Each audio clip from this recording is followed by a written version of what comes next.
43% of Toyota sales are actually Maruti cars. There are brands who have tried this. It's not a new idea and who have not been able to make it work. Renault, Nissan. The Etios is a classic example of how Toyota couldn't do cars below 10 lakh. Struggling to sell the Jimny. Yeah. Would it be easier to sell with a Land Cruiser front end? The broader issue is, what does this do to the brand? Hello and welcome to another episode of Deep Drive, our regular podcast where we dive into everything automotive and try and give you the news behind the news. Well, on this week's episode, we're going to be talking about badge engineering, where manufacturers literally share products without too much change. And I've got Sergius with me again. Sergius, we've got the... we've just seen we've just seen the Urban Cruiser Taisor and which mirrors the Fronx. Right. Really another great badge engineering exercise from the two. Right, I suppose. But Hormazd, my first question is why? And I'm sure you've seen it too. Everyone keeps asking the same question. Why? Why do people do this? I think for one, it works in a lot of cases. I think the auto industry is a deeply capital-intensive industry where scale is really important. This is a great way of sharing costs, a great way of getting more volumes, and I think the investment is minimal to make these changes. And I think, when there's a good alliance between the two brands, it seems to work well. Consumers are smart enough. They know what they're getting is, a similar car, but then they choose based on other soft factors, the brand, the warranty, dealer's a friend of mine, dealership is close by, that sort of thing. So I think clearly the reason why they do it is because it makes great business sense. Yeah, so sales are going up essentially. I mean, and we've seen that with the Maruti Toyota, I think all of their models. If you look at it, about 43% of Toyota sales are actually Maruti cars. Yeah. Now, from Toyota's standpoint, that's a lot of volume they've got. And given to them on a platter. They don't have to do any development work. All that's been taken care of by Maruti. And from Toyota's point of view, these are products they've tried to crack, but they fail miserably. I mean, the Etios is a classic example of how Toyota couldn't do cars below 10 lakhs, for example. Right. They just didn't have that kind of expertise or skill. They cut the cost too much. Toyota was seen as let's say a car that had no frills. Styling was very dumpy. I think they got it completely wrong over there. They played with a straight bat. They applied the same set of rules they do to, let's say cars which go on and on selling, like something like an Innova. But I don't think it works there. And I think there are certain nuances in making these cars which Toyota doesn't have, but Maruti has. Yes. So I think from Toyota's standpoint, they've had a lot to gain. I think from Maruti's point of view also, Hormazd, if you look at, they've also gained because with the introduction of every badge engineered Toyota, it hasn't really negatively impacted Maruti sales. I mean, sales have gone down a bit, but on the overall, they're selling more. I mean, absolutely. And don't forget, there's an arrangement between the two. So whoever actually owns the product or whose product it is, they have the right to the maximum volume. So I think with the Maruti products or the Maruti Suzuki products, which are kind of badge Toyotas, they don't get all the volumes Toyota wants. So they get limited volumes over there. So I think there is an arrangement. Or I think each one has to pay the other a premium depending on whose product it is. I think for Maruti, the big advantage is at the top end. I mean, who would have thought you would be selling Marutis for 25, close to 30 lakhs, which is what the Invicto is doing, especially in, let's say, in hybrid form. I mean, for a Maruti sell, that was really very difficult. Of course, volumes are not as much as Toyota because clearly at the top segment, Toyota will have more of a pull.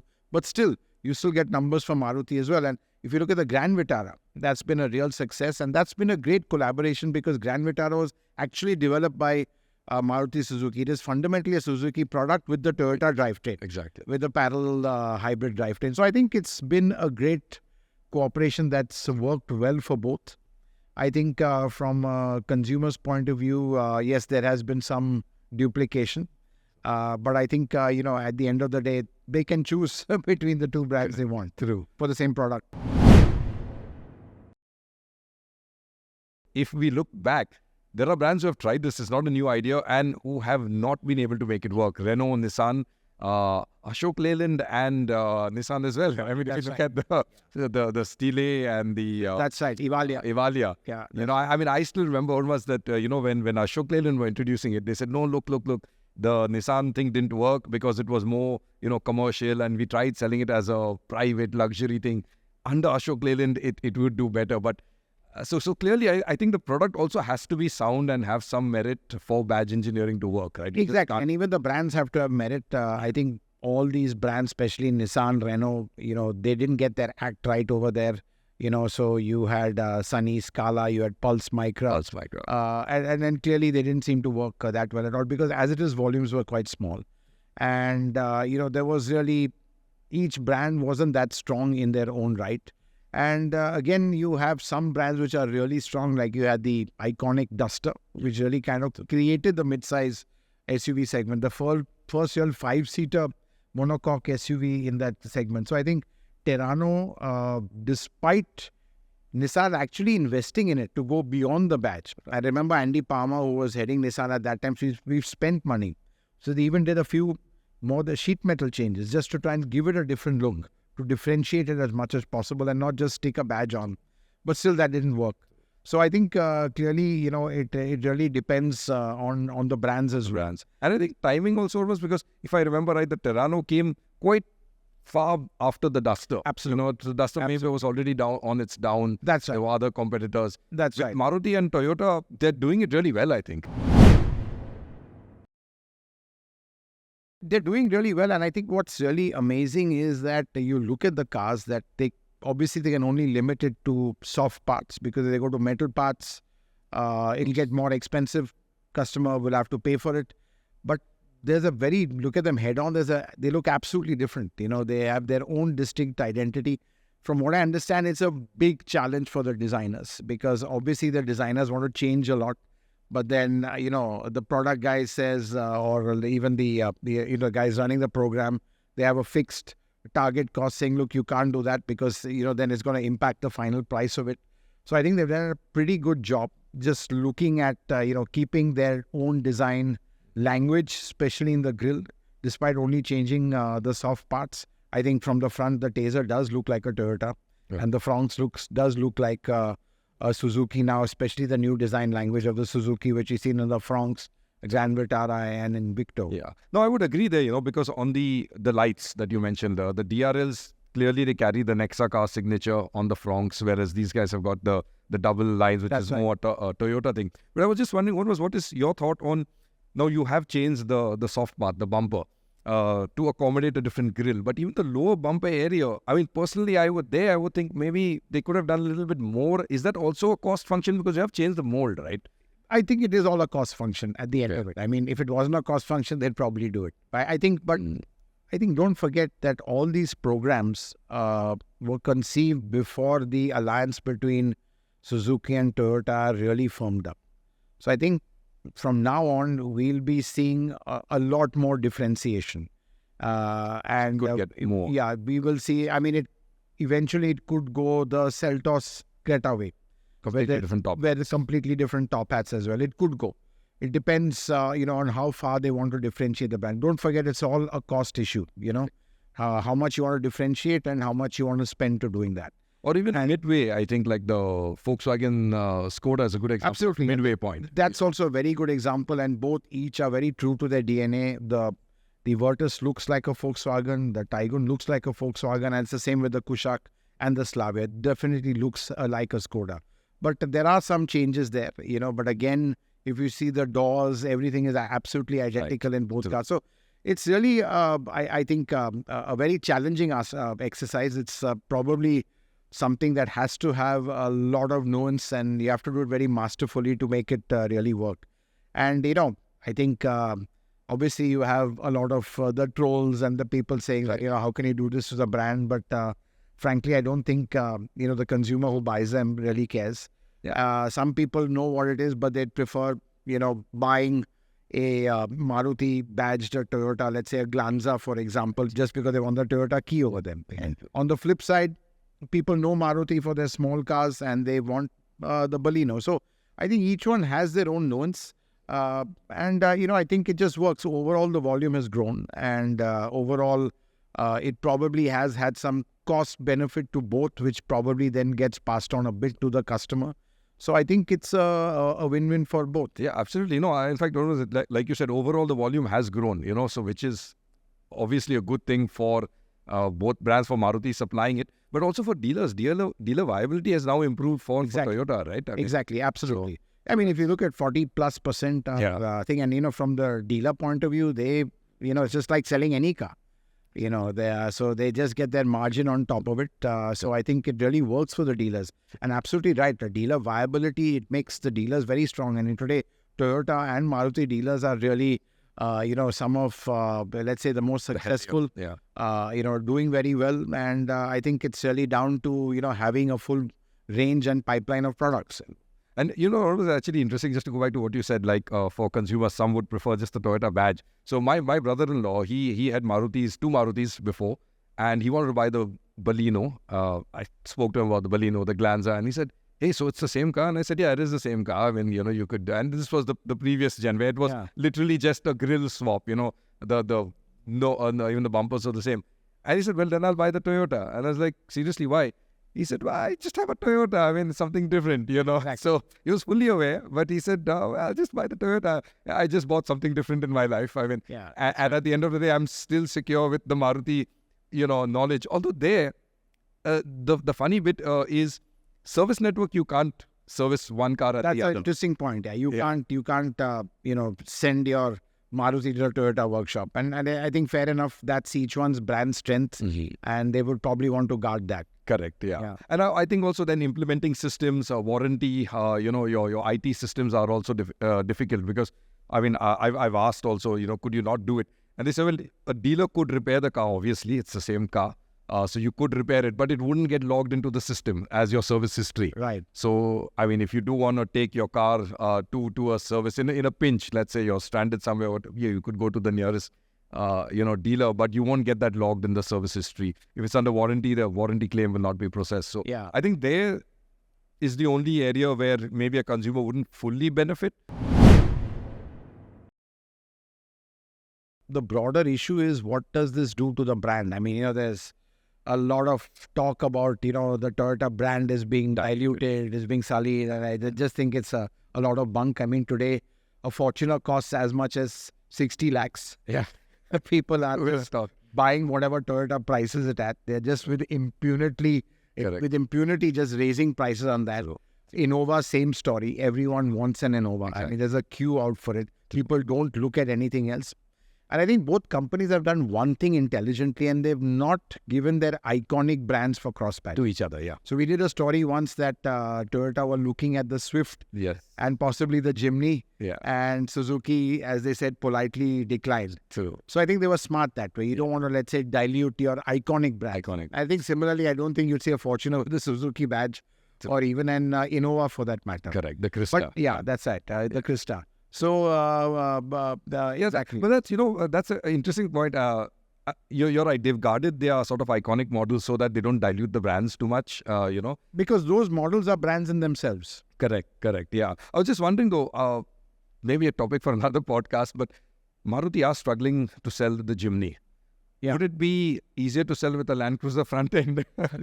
You never know. It probably could, but I think, this is again, the success of one model is not enough. The brand goes much deeper than that. True. This is just one model. So I don't know whether you'd want to do that. But clearly, Maruti is struggling with the Jimny. Again, that's a topic for another podcast. Yeah. But clearly, I think what has come through also is, and we were just, talking to, Sabri Manohar, who handles all the sales and marketing for Toyota, saying that the Taisor, he expects the turbo petrol to sell a lot more than which is a surprise. Yeah, because again, that's what the brand kind of represents. Power, performance, more than Maruti, which is more about fuel efficiency. But that's quite a statement, because Maruti sells, 7 or 10% only of... Yeah, but if you look at it, I don't think Toyota is going to get more than 15-20% of the total volume allocation. So they will, of the total allocation. So out of that, I think, pushed most of it for the turbo. And don't forget, they've also, let's say, priced the 1.2 naturally aspirated petrol a little higher. So trying to make that not as attractive as, let's say, the Fronx is. So, there's a big gap between the Fronx 1.2 NA and the Taisor 1.2 NA. So naturally, people might gravitate towards the Fronx. So I think they've been quite clever there. And also, I think they've cleverly not brought back the, Brezza-based Urban Cruiser. Because once the old Brezza was out, they stopped it there. They didn't bring it back with the new Brezza. And it makes sense also. Because between the High Rider and the Taisor, there would really be no place for that. Especially if the Taisor is going to be positioned a little bit more upmarket. So I think overall, I think it's been a real case study in how well badge engineering has worked. It can go terribly wrong. And I think what's very impressive is that the customer, some of them know. They don't seem to have too much of an issue, and some of them don't even know. So that's just how it is. But Hormazd, on the some of them don't even know. That's a very interesting point, because I'm sure you've seen this too. A lot of people write into us, and we've seen comments and all. People assume that with the Toyota that there must be some better quality or sheet metal. Some of the salespeople, I was talking to them the other, I think about a month ago, and he said, I tried to tell the customer, no, but this is the same as a Maruti. And he's like, no, see, this is heavier. It's a Toyota. They will never. And it's a shock, right? That people don't realize this. There's a lot on perceptions. I think today everyone tends to be an expert. It's very cool to knock Maruti. The tin can is a great way to say it makes you feel morally superior, constantly saying that. So I think that's how it is. And, that, of course, will go on. But I think what's interesting about both brands is they really don't care what happens on social media. And that's why they're pretty successful. If the showroom is what they want. The showroom is what they want. Walk into the showroom, talk to the guy, and, he knows exactly what he's going in for. The car just suits him. And I think, again, from a business point of view, it makes just a lot of sense. And I think this is really an amazing case of how badge engineering has worked, because also in terms of product overlap, it's absolutely mutually exclusive. If you see at the top end, you've got the Invicto, which is a Toyota, and you've got the Grand Vitara and High Rider, which uses Toyota's hybrid system. And all below that, you've got Maruti doing the job which Toyota didn't have the expertise to do. And so that's worked. So each one has played to each other's strengths. And I think going forward, it's only going to get stronger, especially when the EVs come. You will see both using the same EV, both for an SUV and an MPV. So I think, and you get a lot of volume. Today, the costs of investments are so eye-wateringly high. You need as much scale and volume to really make that bear out. So I think really it's been as I said, it's been a great partnership. Yeah, no, absolutely. I think true. It's like you said, a case study, example of how to badge engineer products the right way. And just to set the record straight for our viewers as well. So they are technically the same car, right? When you buy a Taisor or a Fronx, or you buy a Glance and a Baleno, it is the same car. They're not doing different sheet metals. They're not doing different paint qualities. It's just as you said, it's just too expensive also to do that. Exactly. The whole idea of badge engineering is to do as minimal as possible. Right. Get them into your showroom, just a little bit on the brand. Obviously, you'd have to rechange the badging and stuff like that. Do as minimal as possible so you can share products and, just overall increase the volume. Exactly. And I think that they've hit the nail on the head. The overall volume has gone up, right? It has gone up. We've seen. Of course, Maruti is struggling with certain models right now. I think that's a function of how the market is panning out in 2024. They're on a massive base, a huge base. For them, volumes is a lot. But I think for Toyota, I think if you ask me, in this, Toyota has benefited more, clearly, because they've got 40% of their models on a platter. They have not had to do anything, and they really struggled with the Etios. They lost money. They couldn't hack it. They had to stop it. They really messed that one up. That was really a blot, on their otherwise pretty good record. And they continue selling the Innova Krista, the Fortuner, with impunity at whatever price they want, and even the Innova Hycross, which is very much their kind of own product. They continue with that. So I don't believe in this affects the brand kind of thing. I mean, today so many of them are taxis. I don't think it's affected their brand at all. So I think this is all great for discussion. But I think it doesn't have too much merit. Yes, great. Right. Yeah, so I think so that's it from us. And I think a very, very interesting case study with Suzuki and Toyota. We'll be getting into more interesting topics as we go ahead. So please do stay tuned and watch out for us every Saturday.